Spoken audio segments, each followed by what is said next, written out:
Hello, welcome back to the Jekko Show. My name is Jermaine Carter, and this is jETTi Vlogs. Today is going to be a studio day, and I thought this is the summertime is a great time to reflect on what I did last summer.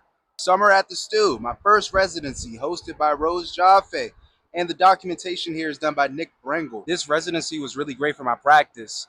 It's also the first time that I had a studio space in 5 years since school. So I wanted to challenge myself and get a little crazy, really develop the world building into a new form. Whoa, shaky camera. This new form of art that I'm creating are architectural skins, and they are done by using tessellation. Tessellations exist all around us. And I'm thinking that tessellations are a great way to enhance world building. I can create an architectural skin of the world that previously existed inside of jETTi. I'm also really inspired by my students as well. I was teaching a lesson on MC Escher, and it ignited this idea.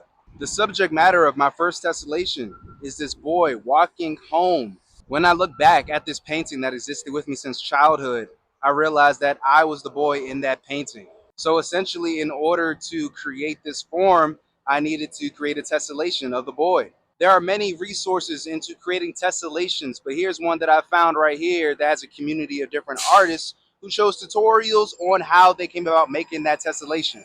Because while doing this by hand, it is a lot more difficult. So I planned it out digitally before I do anything. After moving around all these different vertices, I came up with the figure that I like the most. Once I captured the likeness of this figure, I then printed it out twice so that I can put it onto two separate cardboard pieces before I start the clay process. Once I got the tessellation, I realized that this was the perfect way to depict travel in time.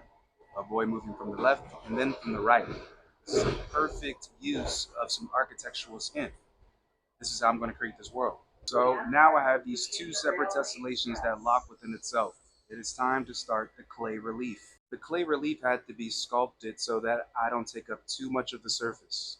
It was important to me that this still needed to remain flat so it can exist as a wall texture or an architectural skin is the word that we're coining with it. Now I'm going in with just some clay tools. This is not new to me, and I'm just adding a little bit of some of this, what do you call it, plasticine clay on top.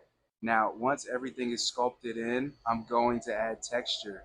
This is a really cool shot of me using an action figure's head for texture for the hair of the child in the figure. So all the texture is done. What do we do next? We're going to have to take these forms and we're going to create walls around them using cardboard to essentially create a silicone mold. Mold making in my practice is super essential. It creates an archive of the different works that I create. And also I have an inventory that I can use numerous different times after casting. The most ideal mold for this kind of work is just doing a simple block mold around the figure. You could cut a little bit closer to the edges, but I had extra silicone. I felt like I was balling out, so I just used the whole surface after neatly adding this cardboard structure. And don't forget to seal it with hot glue and spray it with some spray mold release. This is a two-part silicone, so you're going to really want that to cure really well before you cast. Now that the process is complete with the rubber silicone mold, we're just going to take them out of there because now we need these in order to create casts. I'm using a two-part polyurethane resin to create these. The reason I'm doing it is because it's very fast setup time. I'm able to create a lot of different casts, well, the same thing, not different, but I'm able to recreate these casts as many times as I like. And I chose the number 66. Why? Because 6 plus 6 equals 12. 12 is the month that I was born, December, and 6 is the day that I was born. So these two numbers come up a lot in my work. 12 and 6. Once I had 66 casts for this figure, I'm realizing that some of them just don't fit in with each other as much as I like to, but that's going to come up a little bit later into the next video. We'll explain that later. Now that I have all these casts together, I'm using an epoxy clay. It's a two-part clay that you mix together and essentially creates a bond between any surface you like, whether that's wood, metal, or plastic. It bonds almost like stone when you put it on there and let it adhere for a while. So that's what I did. I put the 66 pieces down onto a sheet of plywood. and use the epoxy clay to adhere them. Now, this part is extremely cool. It's the second time that I use the jigsaw.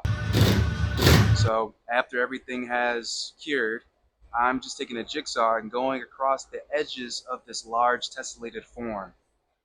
And I'm just going to cut and cut the form out using a jigsaw, really making sure that all these forms are as neat as possible. Now that I cut out the large tessellation, it's ready for some texture. Remember, texture is the way that something looks or feels, and we want to make this feel like a faux brick or a lived-in surface. So what we're going to do is just hit that with a nice coat of some red paint.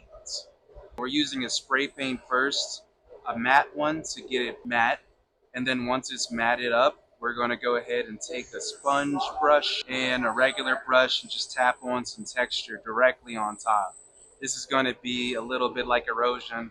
This is going to be a little bit like sediment. This is going to have more of a rocky texture to it. That's essentially how I made this tessellation. It's me, Jet, back in the studio at Hamiltonian. And here is what the whole composite looks like. What we did was sealed up some of these edges really closely. We added a little bit more texture to it. And this is our composite. Still not the finished, completed image of what we want, but this is essential for a great mold. And on the next video, we're going to go ahead and show you how we make the mold. But I don't leave until 2